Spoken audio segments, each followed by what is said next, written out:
I think it can be done if there is a desire to do it. It can be done, but I don't they think don't want to do it. Right. Exactly. Right. And the reason for that is because it's a big business. But corporations and businesses save so much money by doing it this way. So everybody is saying they care about this, but really nobody really wants it. But fixed. no, because it would change everything. All of a sudden, their bills would just up on so many levels.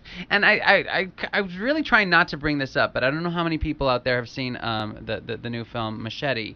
It brings up a lot of really interesting topics regarding this, of where this can go if it were to get really aggressive.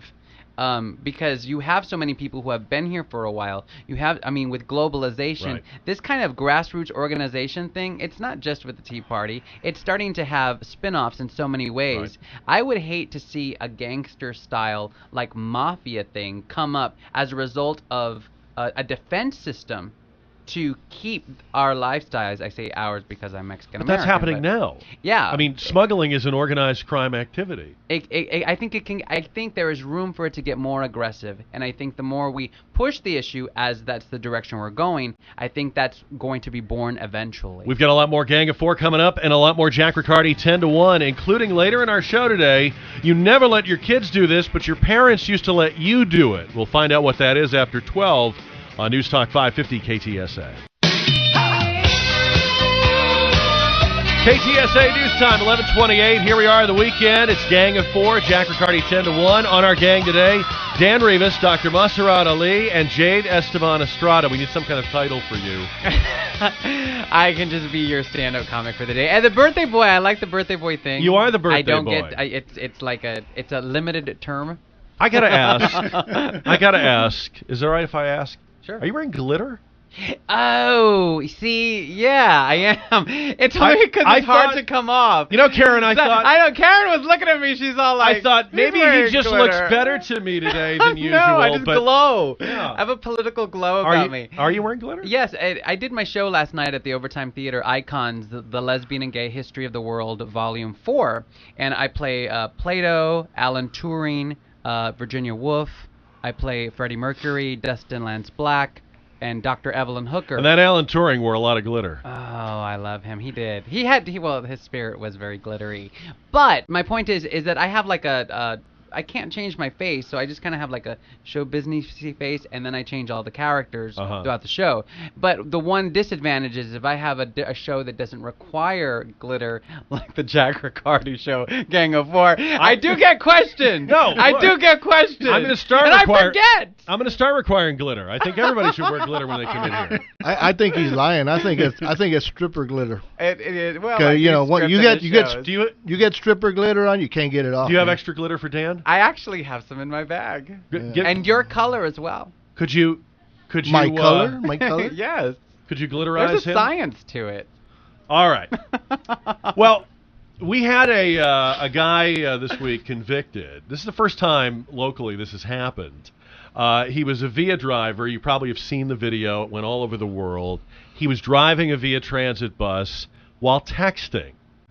And he ran into the back of the vehicle in front of him, and the whole thing was caught by the onboard camera.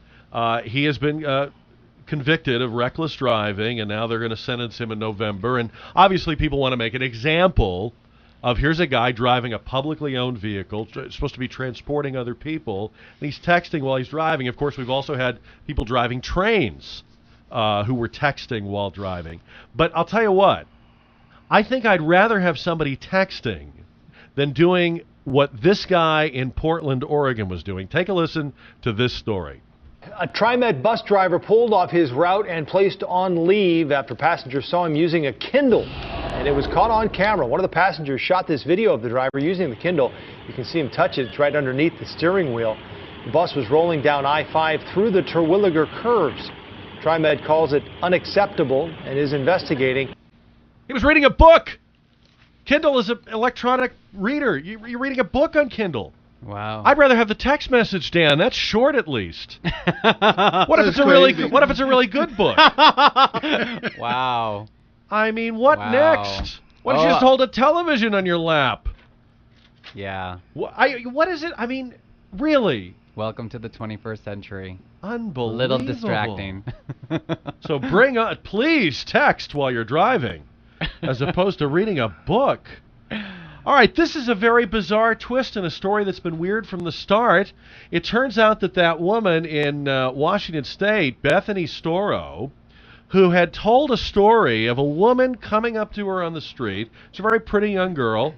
Says a woman came up to her on the street and said something like, hey, pretty girl, do you want a drink, or something like that, and threw a cup of acid in her face. And I'm sure you've seen her on television and the internet. She has these horrible scars and this sad story. She has now admitted to the police she did it to herself.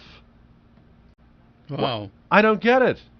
I always say that I'm a stand-up comic because my mom didn't hug me enough. But I think there are some people out there that truly see they think that this opportunity for some kind of attention and poor baby thing is just so inviting to them. I was shocked when we were talking about that between the break. It was like, why? I mean, I think up to this point I've been able to understand almost every desperate grasp for attention I have ever seen. I've probably made a few myself, but I mean, you have this beautiful face. You're a nice-looking girl. Is this worth a lifetime of disfigurement for 15 minutes? 15 minutes, they're going to be discredited when they find out there wasn't an assailant. And what really did her in, interestingly enough, she made the biggest mistake, the most common mistake in the book. She said her assailant was black. Oh, nice. They always say that. Nice. Right? Yeah. Susan Smith said it. They always say it.